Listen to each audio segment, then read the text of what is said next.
Hello everyone, how you all doing? Just recently I made a video about infinite chocolate bar trick, and today I want to show you how this trick actually works. Alright, we have a chocolate bar and it's actually the same one I was using in my last video. So it's already cut and everything. Before we start rearranging these pieces, let's make some measurements. We'll use centimeters. Okay, let's measure this side.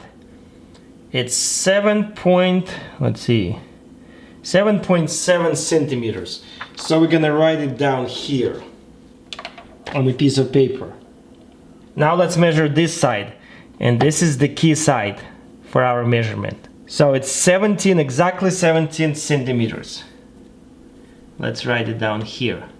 And it looks like this here. Okay, I'm gonna rearrange it now. So this goes here, this one goes here. Like that. Now let's measure.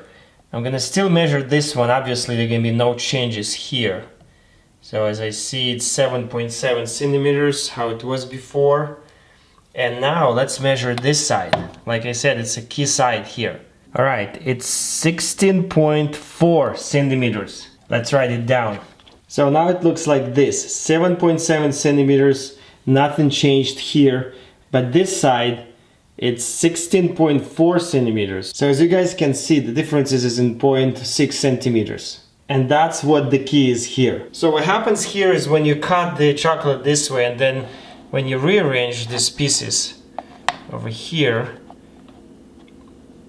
it creates this illusion that you have one chocolate piece extra. Because the cut is diagonal like this, it creates this illusion that this piece and that piece are equal.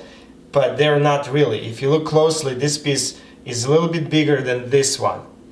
And that's how this trick works. Alright guys, that's pretty much it. Now you know how this trick works. And unfortunately, this extra piece of chocolate is not really extra. I know I probably ruined someone's hope about this extra piece. Anyways, I hope you guys liked this video and I see you next time.